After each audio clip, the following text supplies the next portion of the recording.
Yes, good morning class. In this video we discuss chapter third part second. आज हम जो chapter third है उसका पार्ट सेकंड आज हम लोग इस वीडियो में डिस्कस करने वाले हैं। Chapter third is our changing earth. जो चेंजिंग अर्थ हो रही है, जो हम चेंजेस देख रहे हैं अर्थ में, वो हम डिस्कस कर रहे हैं। और वो चेंज किस रीज़न से होते हैं, उस चेंज के क्या रीजंस, क्या कारण है, वो हम लोग इस चैप्टर में देख रहे हैं। In part one we discuss internal forces in earth के अंदर जो इंटरनल फोर्सेज होते हैं उसकी वजह से जो बाहर आउटसाइड में इफेक्ट देखने को मिलते हैं वो हमने पार्ट वन में डिस्कस किया था। Like volcano, earthquake, landslides, internal movement होता है लेकिन उसका जो इफेक्ट होता है वो हमें बाहर देखने को मिलता है। Now in part second we discuss slow endogenic forces. We discuss slow endogenic forces. Yes, देखिए what is slow endogenic forces. Yes, slow endogenic forces are responsible for the formation of mountain on the earth surface. Slow endogenic forces की वजह से या उनके reasons की वजह से हमें माउंटेन का फॉर्मेशन, मतलब हमें माउंटेन्स देखने को मिलते हैं, पर्वत देखने को मिलते हैं। माउंटेन्स मीन्स अर्थ के सरफेस पर कि जो फोर्स जो लगता है, इंडोजेनिक जो फोर्स लगता है, उसकी वजह से हमें क्या देखने को मिलता है, माउंटेन्स हमें देखने को मिलते हैं अर्थ के सरफेस पर। Now the slow endogenic forces bring to types of movement. जो टू टाइप्स ऑफ मूवमेंट है यहाँ दिखाए हुए हैं, टू टाइप्स ऑफ मूवमेंट इसके अंदर होते हैं।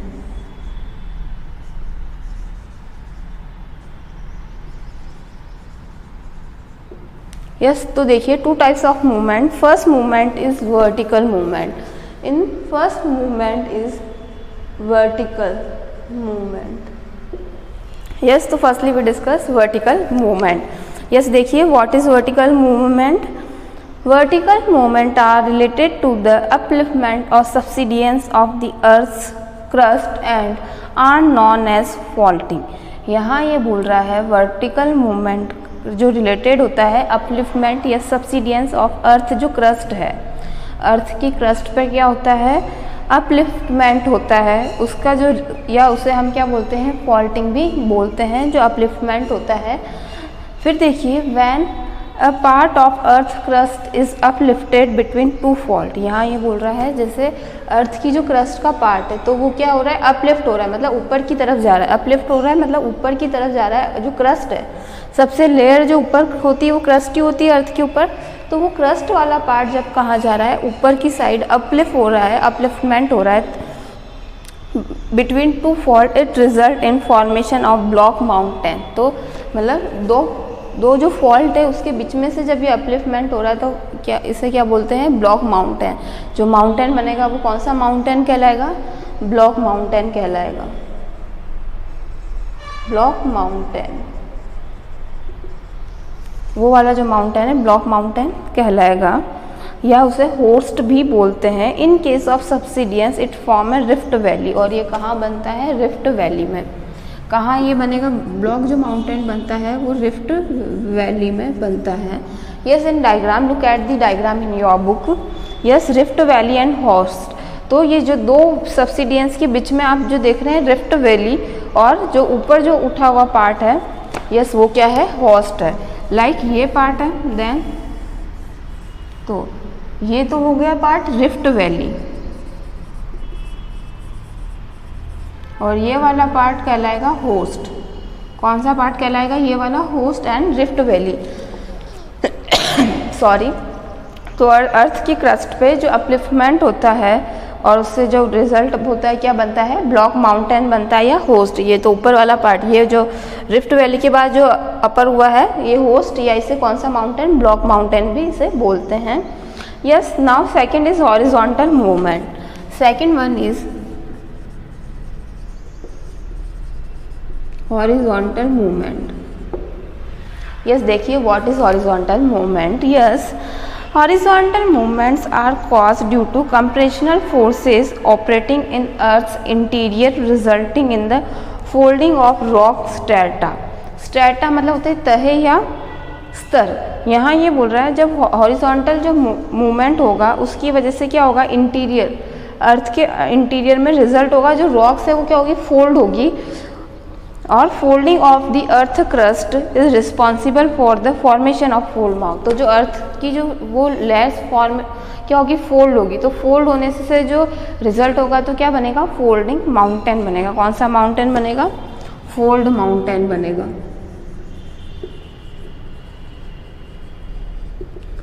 उसका रिजल्ट क्या होगा, फोल्ड माउंटेन। अर्थ की यहाँ ये बोल रहा है हॉरिजॉन्टल मूवमेंट जो होगा हॉरिजॉन्टल होगा, वर्टिकल मूवमेंट इस तरह से होता है, हॉरिजॉन्टल मूवमेंट इस तरह से होगा। तो ड्यू टू कंप्रेशनल फोर्स जब लगेगा उस पर, तो ऑपरेटिंग जो अर्थ के इंटीरियर उसका जो रिजल्टिंग होगा फोल्डिंग ऑफ रॉक स्ट्रेटा, जो रॉक की जो स्ट्रेटा है, मतलब जो रॉक है उसकी जो इस तरह से मतलब लेयर्स जो है लाइक वो क्या होना स्टार्ट हो जाएगी, फोल्ड होना स्टार्ट हो जाएगी। और जो फोल्ड होने की वजह से जो रिस्पॉन्स जो आएगा वो क्या होगा, फॉर्मेशन ऑफ फोल्ड माउंटेन। तो उससे क्या बनेगा, फोल्ड माउंटेन बनेगा। यस देखिए, fold mountain form in the recent geological are called young fold mountain. और जो फोल्ड माउंटेन अभी रिसेंटली बने हुए होते हैं, अभी न्यूली बने हैं, तो उन्हें जियोलॉजिकल फॉर्म में क्या बोलते हैं, यंग फोल्ड माउंटेन। जो अभी न्यूली बने हैं तो उन्हें क्या नाम दिया गया है, यंग फोल्ड माउंटेन उन्हें बोला जाता है। यस फिर देखिए, while the mountain form during the earliest geological period are called old fold mountain. जो मतलब पुराने टाइम में, बहुत पास्ट टाइम से ही माउंटेन्स हैं और वो किस फॉर्म से, हॉरिजॉन्टल से बने हैं, तो उन्हें क्या नाम दिया गया है, ओल्ड फोल्ड माउंटेन। और जो न्यूली बने हैं उन्हें नाम दिया गया है young fold mountain. Fold mountain का जो डायग्राम है वो आप लोगों की बुक में दिया हुआ है कि किस तरह से होते हैं फोल्ड माउंटेन। देखिए आप लोग, आपकी बुक में डायग्राम दिया हुआ है। यस है। अब हम देखेंगे एक्सटर्नल और एक्सोजोनिक फोर्सेस। क्या देखेंगे, we discuss external and exogenic forces. Yes, कि क्या होता है एक्सटर्नल फोर्स, कि अर्थ पर जो एक्सटर्नल जो फोर्स लगता है हम वो डिस्कस करेंगे।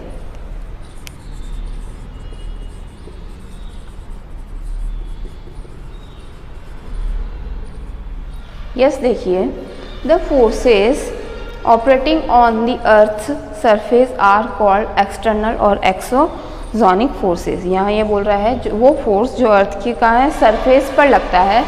अर्थ है जो हमने पार्ट 1 में डिस्कस किया, तो इनसाइड लग रहा था तो वो तो इंटरनल फोर्स हो गया था। लेकिन अब जो बाहर की तरफ लग रहा है तो उसे क्या बोलेंगे हम, एक्सटर्नल फोर्स। क्या बोलेंगे उसे, बाहर जो फोर्स लगेगा उसे हम एक्सटर्नल फोर्स बोलेंगे, जो इनसाइड लगता है उसे हम इंटरनल फोर्स बोलते हैं। यस, जो एक्सटर्नल जो फोर्सेस हैं, यस, तो जो बाहर से अर्थ को ऑपरेट करते हैं उन्हें हम बोलते हैं एक्सटर्नल या एक्सोजोनिक फोर्सेस उन्हें हम बोलते हैं। फिर देखिए, the action of running water, winds, glaciers, sea waves bring about the change on the surface of the earth over millions of years. These forces modify the landforms by the process of weathering, erosion, deposition. Some major landforms created due to exogenic forces are discussed below. यहाँ ये बोल रहा है वो forces, कौन से forces, जो बाहर की तरफ से लगते हैं। यस स्टूडेंट्स, तो देखिए हम लोग एक्सटर्नल और इंडोजेनिक फोर्सेस के बारे में डिस्कस कर रहे थे। एक्सटर्नल और एक्सोजेनिक फोर्सेस वो फोर्सेस होते हैं जो बाहर से लगते हैं, वो फोर्सेस कहलाते हैं एक्सटर्नल, मतलब बाहर से। अर्थ है जो अंदर से जो फोर्स लगेंगे अर्थ के अंदर से, वो तो कहलाएंगे इंटरनल फोर्सेस। लेकिन जो बाहर से ऊपरी तरफ से लगेंगे वो कहलाते हैं एक्सटर्नल फोर्सेस। एक्सटर्नल फोर्सेस में अब किस टाइप के फोर्सेस हो सकते हैं, जैसे तेज हवा का चलना, लहरें, समुद्र की जो लहरें हैं वो इसके अंदर आती है। इसके अलावा ग्लेशियर्स जो हैं उनका बहना, और रनिंग ऑफ वाटर, पानी का बहना, और सॉइल इरोजन मतलब मिट्टी का कटाव, मिट्टी का इस जगह से उस जगह पर बहना, ये चीज़ कहलाती है सॉइल इरोजन। हिंदी में इसे बोलते हैं मिट्टी का कटाव। तो इन वजह से हमें क्या, ये जो कहलाते हैं ये एक्सटर्नल फोर्सेस कहलाते हैं। तो यहाँ बुक में दिया हुआ है, देखिए जो वाटर है, विंड्स है, ग्लेशियर्स है, या सी वेव्स आर ब्रिंग चेंज, ये एक्सटर्नल लाइक तेज हवाओं के चलने से हमें जो अर्थ के बाहर एक्सटर्नल में हमें चेंज दिखाई देते हैं, या सी वेव्स समुद्री लहरों की वजह से हमें चेंज दिखाई देते हैं। इसके अलावा रनिंग वाटर, पानी के बहने की वजह से, कि पानी के साथ या तो मिट्टी बह के जा रही है, कंकड़ बह के जा रहे हैं, तो उस वजह से हमें चेंजेस हमें क्या है दिखाई देने को मिलते हैं। यस, फिर देखिए, और ये चेंजेस हमें इमीडिएट नहीं दिखाई दिए, बहुत मिलियंस ऑफ ईयर, हजारों सालों बाद ये चेंज हमें दिखाई देते हैं। These forces modify the landform by the process of weathering, erosion and deposition। और ये किस प्रोसेस में होते हैं? वेदरिंग मतलब छोटे छोटे जो कंकड़ है उसमें इरोजन होते हैं, देन वो कहीं जाकर डिपोजिशन उनका जमा हो जाता है, मतलब कहीं जाके कलेक्ट हो जाते हैं, लाइक पीसेज हैं। इरोजन में लाइक ये माउंटेन है, माउंटेन का जो छोटे छोटे टुकड़े में, ये कहलाएगा वेदरिंग। फिर इससे भी और छोटे छोटे पीसेज हो जाएंगे, इरोजन। फिर ये कहीं जाकर क्या हो जाएंगे, कहीं पर जाकर ये क्या हो रहा है, ये सारी चीज़ें कलेक्ट हो रही है, तो ये चीज़ कहलाएगी डिपोजिशन कहलाएगी। यस, फिर देखिए, some major landforms created due to exogenic forces are discuss below. तो यहाँ ये कुछ लैंडफॉर्म्स यहाँ ये बोल रहा है ऐसी होती है जो इन एक्सटर्नल फोर्स मतलब समुद्र की लहरों की वजह से या तेज़ हवाओं की वजह से, पानी के बहने की वजह से ही होती है। तो वो जो लैंडफॉर्म्स की कौन कौन सी लैंडफॉर्म बनती हैं वो हम यहाँ देखेंगे। तो our next topic is major landforms. Yes students, we discuss major landforms कि which types of landforms made due to external forces. Yes, first देखिए, external forces are responsible for changing the size and shape of the landforms. यहाँ ये बोल रहा है external force लगने की वजह से क्या हो रहा है, और एक्सटर्नल फोर्स क्या होता है, रिस्पॉन्सिबल होता है क्या किसकी साइज में, साइज और शेप जो लैंडफॉर्म का है चेंज होता है। मतलब तेज हवाओं की वजह से या तेज पानी के बहाव की वजह से हमें क्या है, जो लैंडफॉर्म्स मतलब बाहर जो सरफेस है जहाँ पर हम लोग रह रहे हैं वहाँ हमें चेंज देखने को मिलता है। और ये किस वजह से होता है, एक्सटर्नल फोर्स मतलब बाहर से जो फोर्स लग रहा है उसकी वजह से होता है। The two process that are responsible for degrading the earth surface are weathering and erosion. उसमें यहाँ ये बोल रहे दो प्रोसेस है वो रिस्पॉन्सिबल है किसके लिए, इस डिग्रेडिंग के लिए, इस चेंजिंग के लिए अर्थ की सरफेस में, और वो है वेदरिंग एंड इरोजन। मतलब कि ये जो मिट्टी की इस तरह से माउंटेन से इस तरह से बह कर आना, देन उनका और स्मॉल पार्टिकल्स में क्या होना, डिवाइड होना। तो इन दो चीज़ों की वजह से ही हमें लैंडफॉर्म्स में ज़्यादा चेंजेस दिखाई देते हैं। यस, फिर आप लिखेंगे weathering is the breaking up of rock on the earth surface. Weathering का मतलब वही कि जो रॉक से उनका ब्रेक होना, टूटना, मतलब बिग माउंटेन से ये इस तरह से रॉक्स क्या है, इनका ब्रेक होना, टूटना, तो ये चीज़ कहलाती है weathering. And erosion is the removal और washing away of weathered particle by water, wind, waves, ice. और इरोजन मतलब बहना, ये फिर इनका और स्मॉल पार्टिकल्स में जो या तो पानी के साथ या हवा के साथ इन छोटे छोटे पार्टिकल्स का और होना और बहकर कहीं और चले जाना, ये चीज़ हो जाएगी इरोजन। लाइक वो कैसे हो सकता है, पानी के साथ बहकर या हवा के साथ बहकर या वेव लहरों के साथ बहकर या आइस के साथ बहकर। विच आर डिपोजिट एल्सवेयर, और फिर ये कहीं पर भी जाकर क्या हो जाती है, डिपोजिट हो जाती है, तो वो डिपोजिशन कहलाता है। यस, फिर हम लोग देखेंगे वर्क ऑफ अ रिवर कि रिवर के क्या वर्क है, रिवर के क्या काम है। Work of a river we discuss. Yes, what is work of a river, river के क्या वर्क है। देखिए, the action of running water is one of the major agent of gradation. यहाँ ये बोल रहा है हमें जो सबसे ज़्यादा चेंजेस जो दिखाई देते हैं वो किसकी वजह से दिखाई देते हैं, रनिंग वाटर, पानी के बहाव की वजह से ही हमें जो अर्थ की सरफेस पर या एक्सटर्नल जो चेंजेस हमें दिखाई देते हैं वो किसकी वजह से दिखाई देते हैं, रनिंग वाटर की वजह से ही दिखाई देते हैं। ग्रेडेशन मतलब होता है प्रोसेस कि चेंजिंग का प्रोसेस है, मतलब ऑब्वियसली नदी बह रही है, रिवर फ्लो हो रही है, तो उसके बहने के साथ साथ वो अपने साथ मिट्टी, कंकड़, पत्थर बहा कर ले जाती है, तो इस तरह से हमें वहाँ क्या देखने को मिलते हैं, चेंजेस हमें देखने को मिलता है। तो the work of a river vary from place to place depending on the volume of water and speed of the river. यहाँ ये बोल रहा है जो रिवर का जो वर्क है वो हर जगह पे अलग अलग होता है। कि और वो डिपेंड किस पे होता है, या तो उसका जो रिवर है उसकी स्पीड कितनी है, उसका जो बहाव है कि वो कितनी तेज़ी के साथ तो रिवर बह रही है, एक तो इस चीज़ पर स्पीड पर, और सेकंड थिंग जो है इसकी वॉल्यूम पर कि जो रिवर है उसके अंदर कितना पानी है, लेवल ऑफ वाटर कितना है। इन दो थिंग्स पर क्या डिपेंड करता है, रिवर का वर्क डिपेंड करता है कि एक तो वॉल्यूम पर कि उसके अंदर कितना पानी है अमाउंट, और किस स्पीड से वो बह रही है। इन दोनों थिंग्स पर रिवर का वर्क डिपेंड करता है। यस देखिए, when a river tumbles down over hard rock और descends down step slope it form a waterfall. यहाँ ये कह रही है when a water tumble down, मतलब जब रिवर क्या करती है, नीचे गिरती है, टम्बल डाउन होती है ओवर हार्ड रॉक, जब चट्टानों से जब नदी गिरती है तो क्या उतरती है, डाउन स्टेप स्लॉप्स, तो इस फॉर्म है वाटरफॉल। तो क्या बनाती है, वाटरफॉल मतलब पानी का झरना। हम लोग देखते हैं ना, जब पानी जब चट्टानों से पहाड़ों से नीचे गिरता है तो उसे क्या बोलते हैं, झरना बोलते हैं या वाटरफॉल बोलते हैं। तो यहाँ ये बोल रहा है कि जब रॉक से अगर वो नीचे उतरती है तो उसे बोलते हैं वाटरफॉल। लाइक आपने देखा होगा हमारे जो पास में जो वाटरफॉल है। यस, फिर देखिए, as a river descend to the plains its speed become remarkably slow resulting in large bends curve known as meander. अब यहाँ ये बोल रहा है जैसे प्लेन्स, अब वो जब रॉक से नीचे आती तो स्पीड हाई होती, लेकिन जब अब जो रिवर है कहाँ है, प्लेन पर जब बह रही है तो ये इसका जो रिजल्ट होगा वो क्या बनते हैं, बैंड्स या कर्व्स टाइप बनाती है। इस टाइप से नदी बहती है, आपने देखा होगा। तो वो कर्व्स या बैंड्स बनाती है, उसे बोलते हैं मीएंडर। कि प्लेन जो होता है, प्लेन सरफेस पे नदी इस तरह से बहती है तो इसे बोलते हैं मीएंडर्स। फिर देखेंगे, due to extensive erosion a part of meander get cut off to form an oxbow lake. यहाँ ये बोल रहा है अब जब ज़्यादा एक्सटेंसिव मतलब जो मिट्टी है ज़्यादा कट कर, मतलब यहाँ से मिट्टी बहकर कहीं और सरक जाती है तो एक क्या बनता है, ऑक्स बोल लेक बन जाती है। कौन सी लेक, ऑक्स बोल लेक बना देती है, ऑक्स बोल लेक। जब वो मिट्टी क्या होती है, ज़्यादा कट कर, मतलब पानी के साथ ज़्यादा अमाउंट में मिट्टी बहकर चली जाती है तो फिर वो कौन क्या बनाती है, ऑक्स बोल लेक बनाती है। यस, आपको डायग्राम में दिख रहा होगा किस तरह से ऑक्स बोल लेक बनी हुई, जब मिट्टी ज़्यादा कट गई है। मीएंडर किस तरह से बना हुआ वो आपको बुक के अंदर दिखाई दे रहा है।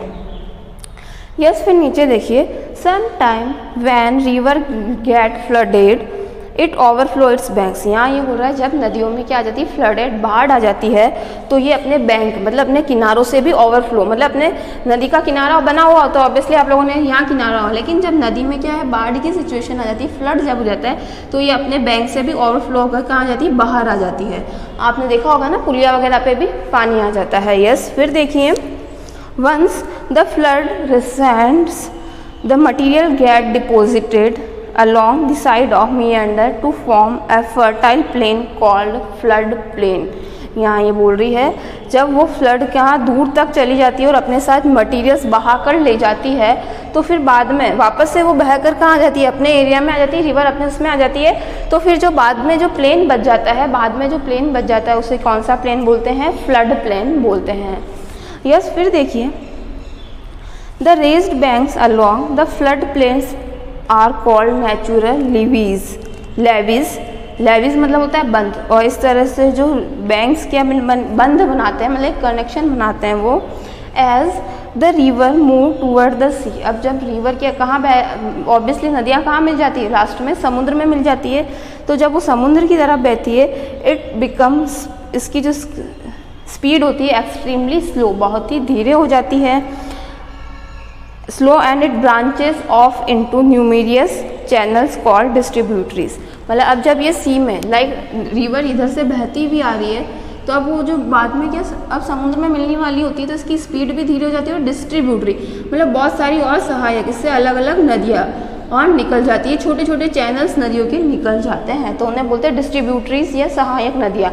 मतलब उस मेन जो रिवर्स होती हैं उससे और काफ़ी सारी छोटी छोटी रिवर्स बहने लग जाती है, उसे बोलते हैं डिस्ट्रीब्यूटरीज।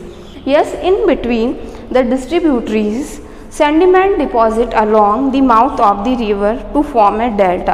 और सेडिमेंट्स जब रिवर के माउथ पर कलेक्ट होकर क्या बनाते हैं, एक डेल्टा बनाते हैं। Some rivers do not form a delta but instead form estuaries. तो यहाँ ये बोल रहा कुछ जरूरी नहीं है कि some rivers do not form a delta, मतलब ज़रूरी नहीं कि हर रिवर डेल्टा बनाए, मतलब यहाँ बोल रहा है कुछ रिवर्स डेल्टा नहीं बनाती, वो क्या बनाती है, एस्टूरियस मतलब ज्वारामुख बनाती है। यस, आपको डायग्राम में देखिए डेल्टा जो बना है मेन रिवर के बाद उससे मेन रिवर से कितनी सारी डिस्ट्रीब्यूटरीज रिवर निकल रही है और सैंड और डिपॉजिट मिलके किस तरह से एक ट्रायंगुलर शेप जो बना हुआ है उसमें वो क्या बना रहा है, डेल्टा बना रहा है, एक ट्रायंगुलर शेप जो आपको दिखाई दे रहा है। देन यहाँ मेन रिवर से डिस्ट्रीब्यूटरीज निकल रही है तो उसके पास में इस तरह से ये जो बना हुआ triangular shape is called delta. Yes, फिर देखिए इसी पेज नंबर पर, do you know the Salto Angel Falls in South America में जो साल्टो एंजल फॉल है द हाईएस्ट वाटरफॉल, सबसे ऊंचा वाटरफॉल है, and Niagara fall in North America, और नॉर्थ अमेरिका के अंदर कौन सा फॉल है, नाइग्रा फॉल है जो सबसे लॉन्गेस्ट वाटरफॉल है, वो सबसे लंबा वाटरफॉल है पूरे वर्ल्ड में। The jog fall in Karnataka is the highest waterfall in India के अंदर जो सबसे ऊंचा वाटरफॉल है, सबसे हाई वाटरफॉल है, उसका नाम है जॉग वाटरफॉल और वो कहाँ है, कर्नाटका में है। नेक्स्ट जो डू यू नो है, the Sundarban delta in West Bengal is the world largest delta. तो वर्ल्ड का सबसे बड़ा जो लार्जेस्ट डेल्टा है वो कौन सा डेल्टा है, सुंदरबन डेल्टा है। यस, अब हमने यहाँ देखा वर्क ऑफ रिवर कि रिवर का क्या वर्क था वो हम लोगों ने देखा है। अब हम देखेंगे वर्क ऑफ सी वेव्स। जो सी वेव्स जो होती है उनका क्या वर्क है वो हम नेक्स्ट टॉपिक डिस्कस करेंगे। वर्क ऑफ सी वेव्स, इस जो सी वेव्स समुद्र की जो लहर है उनका क्या वर्क है वो हम यहाँ डिस्कस करने वाले हैं। Yes, the action of sea wave is predominant along the coastal region. यहाँ ये बोल रहा है जो एक्शन होता है सी वेव का वो क्या होता है, प्रीडोमिनेंट, जो हमें कोस्टल रीजन्स, कोस्टल रीजन्स मतलब समुद्र के पास के जो किनारे हैं वो कहलाते हैं कोस्टल रीजन। जैसे नदी का किनारा होता है वैसे समुद्र का किनारा होता है, तो उसे क्या बोलते हैं, कोस्टल रीजन्स। मतलब कोस्टल मतलब उसके आसपास वाला जो रीजन, उसके आसपास वाला जो एरिया है। तो यस देखिए, the erosion and deposition caused by sea waves are responsible for the formation of coastal landforms. यही बोल रहा है मिट्टी के बहने की वजह से और उसके डिपोजिशन मतलब कहीं जम जाने की वजह से क्या बनता है, कोस्टल लैंडफॉर्म्स बनते हैं, मतलब समुद्र के आसपास क्या बनती है, लैंड बनती है। Sea waves constantly strike against the relief picture are erode them. यहाँ ये बोल रहा है जो सी वेव्स मतलब समुद्र की जो लहरें हैं कॉन्स्टेंटली क्या करती है, स्ट्राइक करती है, और स्ट्राइक करके वो क्या करती है, लाइक जैसे समुद्र है, समुद्र के पास में समुद्र बह रहा है, यहाँ से कोई चट्टान है तो वो बार बार लहरें क्या कर रही है, इस पर अटैक कर रही है, इस माउंटेन पर क्या कर रही है, सी वेव्स क्या कर रही है, अटैक कर रही है। तो इसको क्या करेगी, वो वीक कर देगी, कमज़ोर करके इसको क्या करेगी, तोड़ेगी। बार बार अगर सी वेव्स इससे टकराती है तो ये क्या होता है, वीक होने लग जाता है। यस, तो देखिए फिर क्या होता है, ये क्या होने लग जाता है, ख़त्म होने लग जाता है, इरोड डैम होता है। The striking sea waves develop crack in rocks, और इस तरह से जो ये रॉक्स होती है, चट्टानें जो होती हैं उनमें क्या हो जाते हैं, क्रैक आ जाते हैं। इस तरह से इनमें क्या आ जाएंगे, क्रैक आ जाएंगे। क्रैक आने की वजह से क्या होता है, यस देखिए आप लोग, with the passes of time these cracks become large and wider forming all cave like formation called sea caves. तो ये बोल रही है बार बार टकरा रहा है, उसी वजह से वीक हुआ है। वीक होने की वजह से अब इसमें क्या, क्रैक आ गया, क्रैक आ गया मतलब दरारें आ गई है। दरारें आने की वजह से बार बार और फिर कुछ टाइम निकला, अगेन सी वेव्स इससे क्या कर रही है, टकराती है। तो जो ये जो क्रैक होता है वो क्या होता है, लार्ज, बड़ा और वाइड, चौड़ा हो जाता है, जो और इससे क्या बनती है, सी केव्स। आपको जो बुक के अंदर सबसे फर्स्ट जो दिख रहा होगा, जो सबसे फर्स्ट जो बनती है सी केव्स, इस तरह से एक गुफा बन जाती है वो टूटकर, सी केव्स इसे बोलते हैं। फर्स्टली जो बार बार लहरों के टकराने से क्या बनेगी, सी केव्स।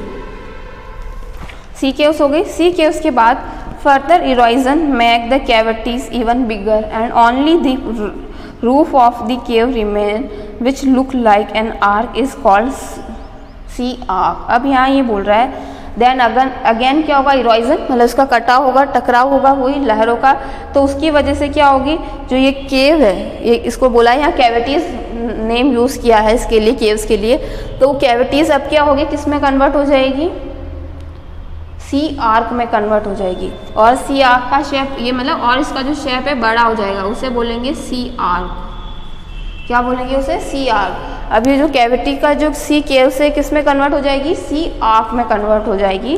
देन फिर आप देखेंगे further erosion wipes out the roofs leaving only the vertical walls. और इसके बाद यहाँ बोल रहा है सिर्फ वर्टिकल क्या रह जाएगी? वॉल्स रह जाएगी। The walls structure like call stacks. अब यहाँ वापस से लहरें टकराने की वजह से सिर्फ क्या रह जाएगी? एक इस तरह से वॉल रह जाएगी। उस वॉल को क्या बोलते हैं? स्टैक। क्या बोलेंगे? स्टैक बोलते हैं। तो इस तरह से बार बार समुद्र की लहरों के टकराने की वजह से उसमें क्रैक हुआ, क्रैक होकर सी कैविटी बनी। सी कैविटी में और वापस से वेव्स क्या हो रही है? टकरा रही है, तो उससे जो छेद है वो या होल है वो क्या हो गया? और बड़ा हो गया है, सी आर्क बन गया है। सी आर्क से अगेन एंड अगेन वापस वेव्स क्या करती? टकराती है, तो उससे क्या बनता है? स्टैक्स। मतलब एक ओनली दीवार रह जाती है, उसे हम बोलते हैं सी स्टैक्स बोलते हैं। आपको बुक के अंदर डायग्राम भी दिख रहा होगा। फर्स्टली केव दिया हुआ है, केव के बाद आर्क एंड आर्क के बाद ओनली स्टैक बचा है। यस। फिर the steep coast of the rock which stand almost vertical about the sea water is called sea cliff. अब जो बचता है क्या बोलता है? सी क्लिफ। क्लिफ मतलब जो समुद्र तट का जो पहाड़ है उसकी यहाँ बात कर रहा है। The waves also deposit sediment along the sea shores which form sea beaches. यहाँ ये बोल रही है जो वेव्स है, समुद्र की जो लहरें हैं वो क्या है? समुद्र के किनारे पर जाके क्या है? डिपॉजिट करती है। उसे सी शार या सी बीच भी बोलते हैं। बीच वर्ड आपने सुना होगा, उसे सी शार भी बोलते हैं। मतलब समुद्र किनारों पर इनको बहा बहा कर, इसके जो टुकड़े हैं उनको बहा बहा कर यहाँ डिपॉजिट करती है समुद्री किनारे पर। इससे बनता है सी लैंड फॉर्म। यस। तो हमने देखा है वर्क ऑफ सी वेव्स। अब हम देखेंगे वर्क ऑफ ग्लेशियर्स कि ग्लेशियर्स का क्या वर्क होता है वो हम यहाँ डिस्कस करेंगे। वर्क ऑफ ग्लेशियर कि जो ग्लेशियर्स मतलब बर्फ़ के पहाड़, बर्फ़ के जो पहाड़ होते हैं उनका क्या वर्क है वो हम यहाँ डिस्कस करेंगे। देखिए, glaciers are slow moving river of snow and ice. जो ग्लेशियर्स है जो क्या होती है? स्लो मूव कर रहा है। कौन? एक तो स्नो, बर्फ, आइस। जो बर्फ़ के टुकड़े हैं वो क्या कर रहे हैं? स्लोली मूव कर रहे हैं। एज ग्लेशियर मूव्स, यहाँ ये बोल रहा है ग्लेशियर मूव करता है, it Erode rock and exposes the solid rock below. तो जैसे ही वो बर्फ़ का पहाड़ मूव करता है तो उसके अंदर जो रॉक होती है, मतलब जो पत्थर की चट्टानें जो होती है वो क्या हो जाती है? अलग हो जाती है उससे। Therefore the valley made by glacier have a flat bottom with steep side are called U shaped valley. फिर उसके बाद उसके खिसकने की वजह से उसका जो फ्लैट बॉटम रह जाता है और एक वैली जो बनती है उसे नाम दिया है यू शेप वैली। कौन सा नाम दिया है? U shaped valley. की उस ग्लेशियर्स के खिसकने की वजह से, पिघलने की वजह से स्नो और आइस बह रही है तो, और फिर जो रॉक्स है, चट्टानें जो थी उसके अंदर वो रिमेनिंग रह गई और एक बॉटम पे नीचे की तरफ जो वैली बनी है वो कौन सी वैली कहलाएगी? यू शेप वैली कहलाती है। Yes. As the ice melt, जैसे जैसे आइस पिघलती है, मेल्ट होती है, the depression get filled up with water of to form beautiful lakes in the mountains. तो क्या हो रहा है? एक माउंटेन्स मतलब ये पहाड़ है ना, पहाड़ के एक ऐसा गड्ढा बन जाता है और उसमें पानी भर जाता है एक बीच में, इस तरह से उसे डेप्रेशन बोला है। मतलब इस तरह से गड्ढा बन जाता है और उसके अंदर वाटर फिल हो जाता है। तो ये जो माउंटेन्स है ये और ही क्या दिखते हैं? बहुत ही beautiful, look like too beautiful. Yes. देखिए, glaciers carry huge amount of piece of rock and varying size along with sand and silt which get deposited. यहाँ ये बोल रहा है ग्लेशियर्स अपने साथ बहुत अमाउंट में रॉक्स कैरी करते हैं और जो रॉक्स की साइज़ होती है वो भी वेरिंग, मतलब स्मॉल साइज रॉक्स भी होते हैं, बहुत ही लार्ज साइज रॉक्स भी होते हैं, सैंड होती है, मिट्टी होती है। सच डिपॉजिट आर कॉल्ड मोरेनेस। और उस जो डिपॉजिट होता है उसे हम क्या बोलते हैं? मोरेनेस बोलते हैं। यस। यू शेप्ड वैली का डायग्राम भी दिया हुआ है कि किस तरह से बीच में से पानी बह रहा है और दोनों तरफ माउंटेन्स है, तो ये कहलाती है U shaped valley. Now next we discuss work of wind. अब जो हवाओं का जो काम, वर्क ऑफ विंड, ये सारे जो हम डिस्कस कर रहे हैं ये एक्सटर्नल फोर्सेस है कि बाहर से लगते हैं। ये सारे फोर्स अंदर से कुछ भी नहीं होता है। ये सारे फोर्स कहाँ से लगते हैं? बाहर से लगते हैं। और वो जो चेंजेस हमें देखने को मिलते हैं कि इसके वर्क से क्या चेंज मिला है, इसके वर्क से क्या चेंज देखने को मिला है, इसके वर्क से क्या चेंज देखने को मिला और इसके वर्क से क्या चेंज देखने को मिला है। यस देखिए, work of winds. Wind is an important agent of gradation in desert region. जो हवाओं से सबसे ज़्यादा जो चेंज हमें देखने को मिलता है डेजर्ट, डेजर्ट मतलब रेगिस्तान या मरुस्थल में हमें सबसे ज़्यादा चेंज देखने को मिलता है हवाओं की वजह से।